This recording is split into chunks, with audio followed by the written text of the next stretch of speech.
Assalamualaikum warahmatullahi wabarakatuh. Ketemu lagi dengan saya Eti Wulandari. Teman-teman yang kami hormati, saat ini saya akan membahas imam yang sangat terkenal, yaitu Imam Ghazali. Imam Ghazali merupakan ulama yang sangat terkenal di dunia tasawuf. Betul, karya yang sangat fenomenal dari beliau adalah Ihya Ulumuddin. Beliau tidak hanya mengarang Ihya Ulumuddin, banyak sekali kitab-kitab yang beliau telah hasilkan yang terus masih dikaji sampai dengan saat ini. Imam Ghazali merupakan ulama yang berasal dari daerah Iran.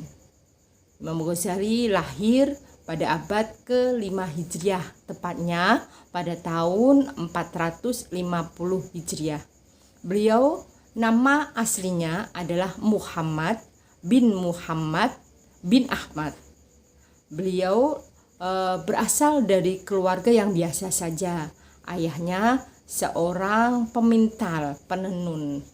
Meskipun ayahnya seorang penenun atau pemintal, namun beliau, ayah Imam Ghazali ini sangat alim. Teman-teman beliau banyak sekali alim ulama. Karena ayah Imam Ghazali merupakan seorang yang sangat pencinta ilmu. Sehingga ketika masa kecil Imam Ghazali telah diajari ilmu Al-Quran oleh ayahnya. Namun sangat disayangkan sekali Imam Ghazali di saat usia 7 tahun ayahnya meninggal dunia. Kemudian Imam Ghazali beserta kakak Imam Ghazali namanya Ahmad bin Muhammad. Kalau Imam Ghazali Muhammad bin Muhammad. Imam Ghazali beserta kakaknya lalu dititipkan dengan teman ayahnya yang seorang sufi, namanya Ahmad bin Muhammad Ar-Rozakoni. Selama dididik oleh Imam Ahmad bin Muhammad ini, Imam Ghazali dididik tentang ilmu fikih, ilmu tafsir, dan suruh menghafal syair-syair mahabbah. Karena dasar dari keilmuan Imam Ar-Rozakoni ini adalah seorang sufi. Jadi dari awal didikan beliau, Imam Ghazali sudah mengenal tentang ilmu tasawuf. Setelah usianya 15 tahun, Imam Ghazali mencari pengetahuan lain, mencari ilmu lain, yaitu di wilayah Jurjan. Beliau berguru kepada Abu Nasar al-Islami. Bersama Imam Abu Nasar al-Islami, Imam Ghazali belajar lagi ilmu fikih dan ilmu dasar-dasar logika atau ilmu mantik. Setelah usianya 20 tahun, beliau kembali melanjutkan pendidikannya, yaitu di Universitas Nizamiyah di Naisabur. Selama berkuliah atau melanjutkan pendidikan di Universitas Naisabur, beliau bertemu atau belajar pada ulama yang besar pada saat itu, yaitu Imam Juwaini atau Imam Haromain, julukan beliau. Imam Haromain adalah guru dari Imam Ghazali ketika di Naisabur, yaitu di Nizamiyah. Kenapa disebut Imam Haromain? Karena Imam Al-Juwaini adalah seorang ulama Syafi'iyah, juga seorang ulama yang Asy'ariyah. Dari sini pondasi fikih dari Imam Ghazali sehingga mengikuti gurunya, yaitu sangat mempengaruhinya. Imam Ghazali termasuk ulama yang Syafi'iyah. Bersama Imam Haromain ini beliau belajar tentang ilmu fikih, ilmu filsafat, banyak ilmu kajian-kajian yang dia dapatkan dari gurunya Imam Al-Juwaini. Dari Imam Al-Juwaini lah beliau dikenalkan sama Perdana Menteri saat itu, yaitu Nizamul Muluk sebagai pendiri Universitas Nizamiyah.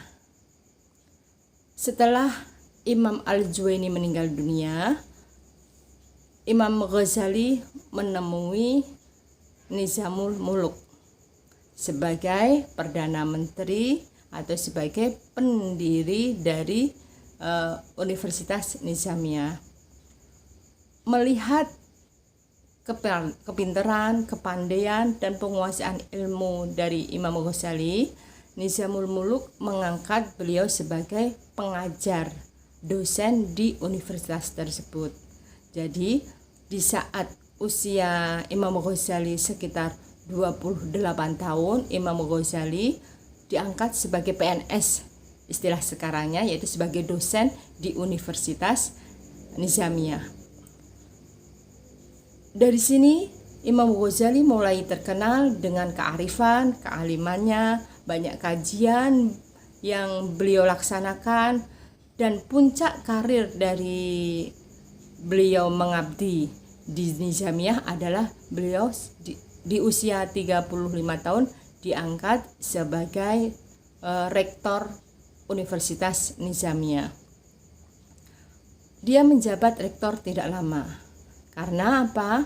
Karena pengabdian beliau dalam memberikan pengajaran kepada mahasiswanya, kepada masyarakat sekitar, kepada orang-orang muslim pada saat itu, di mana muridnya sangat luar biasa banyaknya, beliau mendapatkan kritikan dari kakaknya, yaitu kakaknya bernama Ahmad bin Muhammad, yang sejak awal beliau sangat menekuni ilmu tasawuf.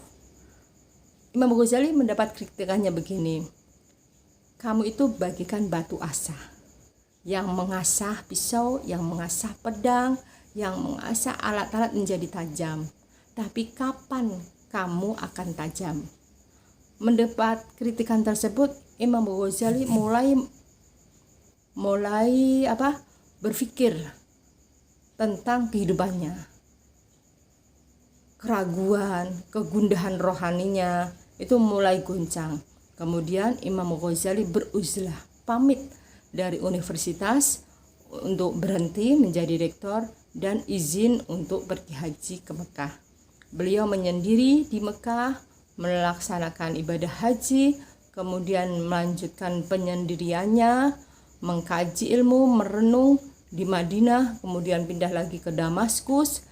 Di sana di menara dia banyak merenung, dan hasil renungan-renungan dari Mekah, Madinah, Damaskus kembali lagi ke Iran, ke negara asalnya. Selama 10 tahun hasil kitab yang sangat terkenal telah ditulisnya, yaitu pengembaraan 10 tahun dari berbagai daerah, berbagai negara.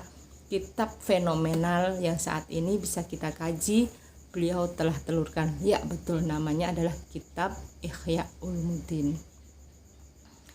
Setelah kembali lagi ke daerahnya, yaitu daerah Khurasan, Imam Ghazali kembali mengajar dan lebih menekankan kepada ilmu tasawufnya.